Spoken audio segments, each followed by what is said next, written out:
next Reverend Dolly Agoro, just to give us a little bit more information about what BME is about. Wow.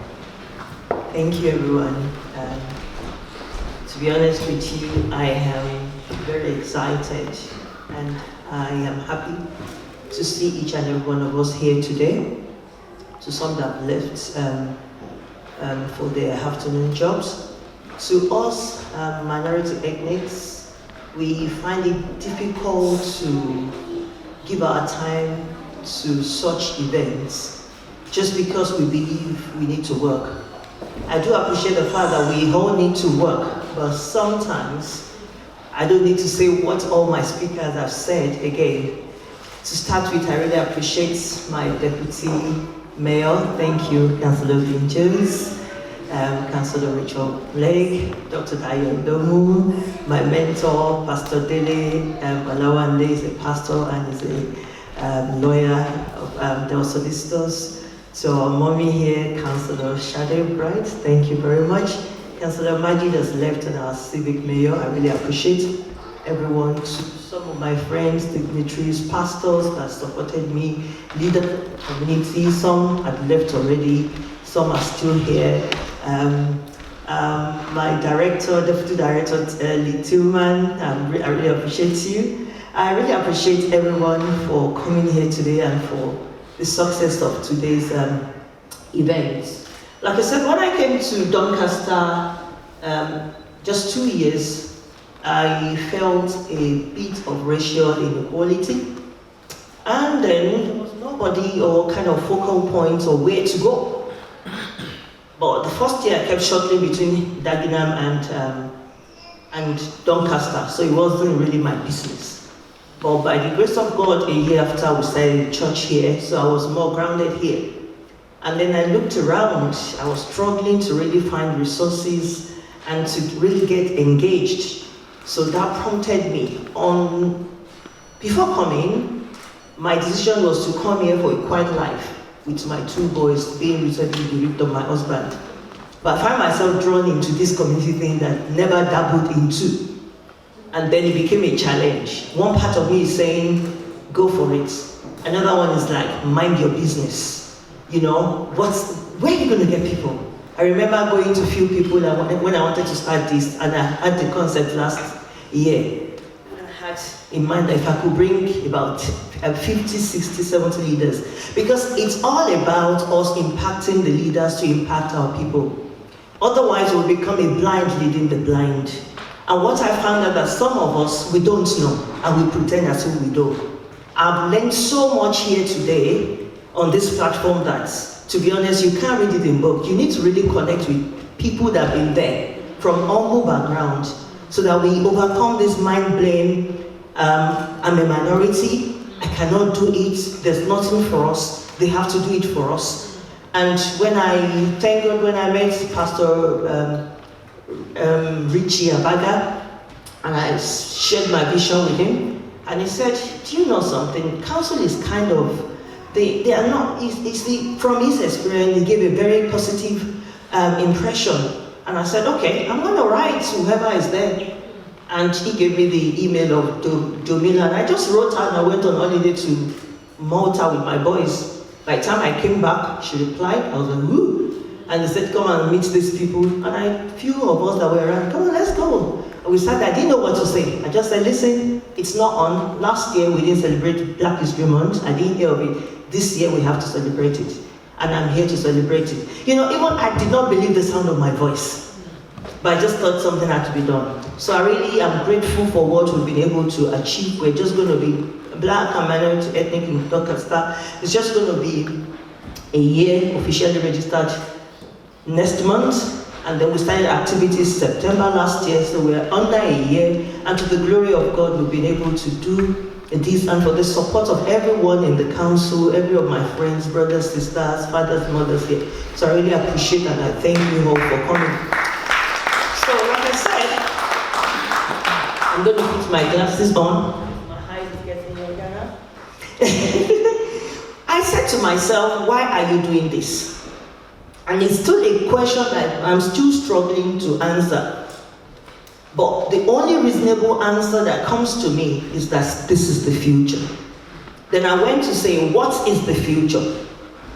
The future to me in Doncaster is to see a diverse community united in love, purpose, progress, irrespective of our color, race, religion, sexual orientation, abilities or disabilities.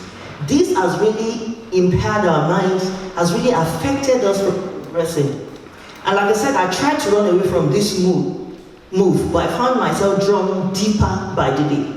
When I set the date and I went to people, I'd already cascaded it and everything. In April, I fractured my ankle, it was broken. I said, yes, how are you going to go home? So from my birthday, I kept networking. It was a bit of struggle, but I said no. Talking about all the discouragement and setback when you want to do something, I had every reason to quit. And I get home every day tired and I'm asking myself, do you really need this stress? But I think we all need it. This is a forum for all, it's not my forum. It's a forum for all Black and minority ethnics in Doncaster. I found out that we all have several voices screaming the same thing. But we are all saying the same thing in different languages, culture, abilities or disabilities. We're all saying something. We all want to be recognized. We all want our voices to be heard. You know, I'm not coming here to stand and talk to you about diversity and inclusion. Thank God my deputy mayor has said so much about that. So how do we rule the world? This concept came to me and I realized that most of us were engrossed. Some of us are professionals. I'm a trained lawyer and I've got doctors, I've got every one of us. We're doing great, but at the same time our voices are not heard. We are not ruling our world. And if you don't rule your world, I remember one of the things my mentor said to me, Pastor Dolly said to me, Dolly, you cannot change the world. Just do your bit from your local community. Wherever you are, rule well. Don't ever think you can change the world. We cannot do it, but if we are able to change Doncaster, we've ruled the world. We've done our bit. Change your locality, change your constituent. Let our voices be heard. Do whatever we can do. We all are going to make money, but what do you want to give for posterity? When you are gone, Councillor Shade said it. What do you want people to remember you for? What is your portfolio? How then do we rule our world while we're in the UK? I'm part of it. We have this division in our mind. I'm Black, I'll use myself as an example. I'm African, I'm in UK, and you're saying I should rule the world. You look at the places white dominated, and most of the excuses, I've gone around, I've spoken to people. Most of our excuses is racial inequalities, all the high profile jobs. So I said to people, have you applied for the job? Why are you not getting? Do you have the relevant skills? Do you know what it takes? It's so much for us to sit down and complain, oh, they're not doing this for us, they're not doing things for us. I said to people, whilst you're waiting for the council to house you, have you ever thought of climbing on the property ladder yourself? What are you doing for yourself? Why must they do everything for you when you are not handicapped? So this is one of the things I want us to have in mind. How do we rule our world whilst we're in UK? It took me, like I said, I'm going to be 18 years in this country in December. It took me 12 years to really try to find out where do I belong. One part of me says I'm a Nigerian and I have to go back. Yes, nothing stops you from going back to rule the world over there. But to be honest with you, it's no longer your world. You find out when you go back home, people have dominated the world. You're frustrated, you're not making impact here, you're not making impact there. Tomorrow I'm African, our children are struggling. I struggle with a song that's back with African or some of us Caribbean, Asian accent. You still speak, you're born here, but you still struggle with that accent. You know, we are referred to people from the diaspora. That is confusing to some of our children. Most of these children, they've got like divided identity. They don't know whether they're Africans, they don't know whether they are British. So it's down to us as parents to reassure these children and let them know they belong here. Let them know what they can do for themselves. Let's not mess them up whilst they're still here. To be a woman of diaspora is a struggle, like I said, of two tongues. I'm controlling and teaching my children to learn their mother tongue, whereas English has become their first language. They are confused.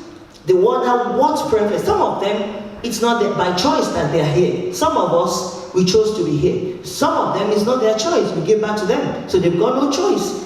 So we are dragging them along. For us to attain our success, career, otherwise, we have to estimate and assume values and different culture.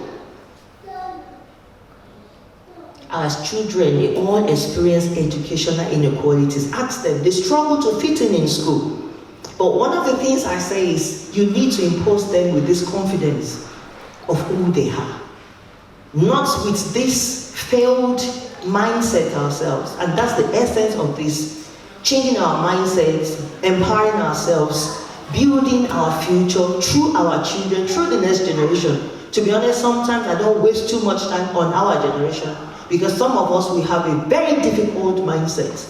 But I'm more focused about this younger generation, because they cannot afford to live life the way some of us are living. There are a lot of people that are invited to this summit. It doesn't really make sense to them. And I look and I wonder what future they are, or they are planning for their children. Because these are things of values that we really need to focus on. Yes, we need money. I need money so much. I can do with a lot of money. And like I said to you, I remember my brother came last year, and he said, oh, I heard you started this organization. I said, yeah. And I was so eager, and I was trying to tell him everything the organization was about. It's a non-profit organization, blah, blah, blah. And he said something. When are you for once going to start something that is for profit? And I'm like, oh? You know, that kind of deflated me. And sometimes I sit down, all the energy I put in this, I can put it in my law firm, and I'll be making money every day. But like I said, there's so much to be done for us and for the generation to come. So all I'm asking for us, please, is your support. Together we can make this change. Whatever we want to change, we have to approach it now, positively. There's no point in engaging negative energies. It's not going to draw us anywhere. But what we have to do is bring our visions, our ideas together. Let's articulate our moves. Let's present it to the council. From my observation in the past few months, I've been working along with them, trying to speak to all the leaders. I found that we are trying to reach out to them, and the council is trying to reach out to us. So we have to bridge the gap. So BMUD is there to bridge the gap, because I find that our mind is enslaved. Some of us believe that we suffer from colonial mentality, but it's actually enslaved mentality. A mentality that I cannot do it. A mentality that it's not for me.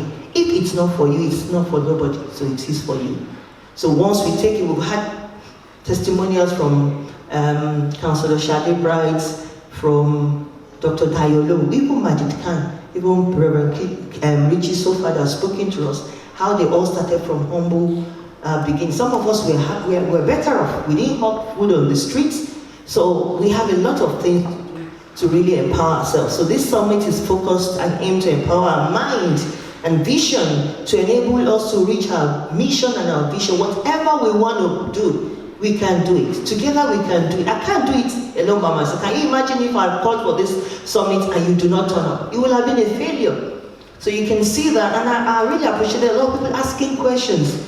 If there's no forum like this, then the council won't know what we want, and we won't know what the council is there for us to do. Another thing I'm doing now is I'm engaging with a lot of people are talking about that we are not represented in the workforce, so the job portals of the council. That's why I'm trying to collect people's data and email addresses. In the next few weeks, I'll be emailing you. For example, the job center, there's two companies. The first one is iCare, and the second one is Mercure Hotel. They are recruiting now, and they really want BME community in their workforce. Please, there's next weekend, I'm going to try and send you the information. There's free training for a week. You have to go to the seminar, engage people in your community that want to work. We don't have to do care alone. I'm not saying care is somebody has to do care, but what I don't want you is doing care morning that, oh, the only thing available is care. The only thing available is security. These guys wants to employ us, and they're going to give a free one week training. And during the 1 week, job center, as I said to them, I know my people, we can't afford to lose money. Job center is going to pay you for that 1 week. So you're going to get, I don't know how much to pay them for universal credits, but they said they're going to give you universal credits for a week, so to cover your costs, and then immediately after the training, you're going to be employed. So talking about climbing ladders, let us network. Let's not sit at home complaining, but let's reach out so that we can be the best that we are meant to be. So like I always say, Doncaster is our home, whether you like it or not. It's a time for you to take up the stage of leadership. It is set and prepared for us. I welcome you again to rule your world, a platform to empower you. So when I stand here to represent any inequalities, one of the things we do is, if you suffer any form of inequalities, just drop me a note, call me. I do a drop-in sessions at 34 Duke Street every Thursday between 12 and 2. Come and feel free, have a chat, say your issues. I've written for people on housing, on childcare and things like that, and the council are there. I'll network with whoever is a decision maker, and we're going to resolve your issues. So at the end of the day, we have to stay here, be happy, and be the best that we have come here to be. Thank you one more time.